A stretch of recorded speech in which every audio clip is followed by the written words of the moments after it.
If I speak in the tongues of men or of angels, but do not have love, I'm only a resounding gong or a clanging cymbal.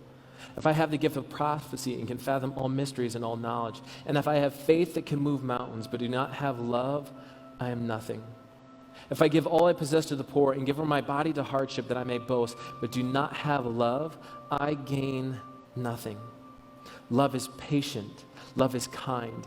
It does not envy. It does not boast. It is not proud. It does not dishonor others. It is not self-seeking. It is not easily angered. It keeps no record of wrongs. Love does not delight in evil, but rejoices with the truth. It always protects, always trusts, always hopes, always perseveres. Love never fails. Now, I can easily disregard this passage because how many of us have heard this at a million weddings?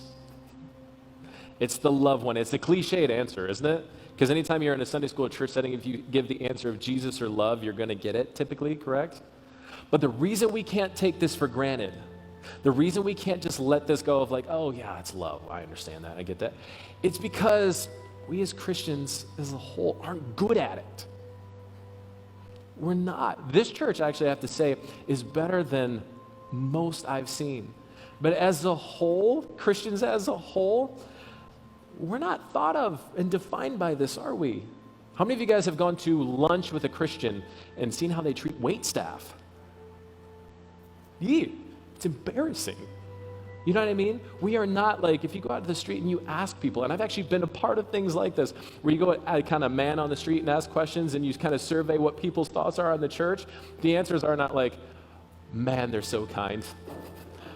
They're so patient. And you know, the crazy thing about them is they're not easily angered at all. They practically get upset about nothing. We're not known for this. The church is not known for this.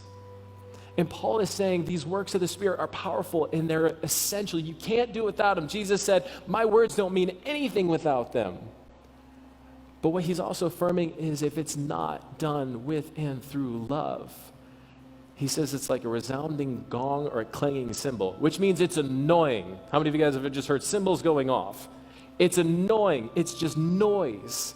If you're functioning through the Spirit and these Holy Spirit things, I would argue that if it's not done with love, you are not functioning in the fullness of who Jesus is. Because he always did it with love, didn't he? And I've seen a lot of people, have you guys ever seen somebody angry pray for someone? What? And then they're like, oh, it's weird. It must not have been God's will for them to be healed that day. It's like, but you were like yelling at them. I'm like, Jesus always functioned in and through love. The works of the Spirit always come in and through love. He's saying, oh, this is great, but this is better. This is better than all of that.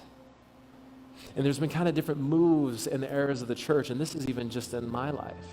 And for a while, it was doctrine and theology. You had to think the right way. You had to understand the right things. You had to believe the right things. And that solidifies you. And then there was this whole move of being relevant. Do you guys remember this one? The relevancy of the church. It was in the music and the lights and the cameras and the productions. We're going to play secular songs. And I liked that one a lot. It was great fun. I'm still like, it's great fun. And then there was this whole worship movement that took place, which was fantastic. And again, I loved it. And then now there's this movement of a lot of churches coming back to the power and the gifts of the Spirit. But the problem is when Jesus was asked, what's the most important thing we need to know? What's the most important thing in this whole book, this whole rules of God, all of these laws, what's the most important thing we need to know? He didn't say, it's what you believe, it's what you understand.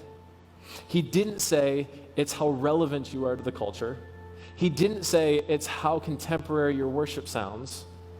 He didn't say, it's in the miracles. He said, love God, love people. And there's a power in that that can't be compared with anything else.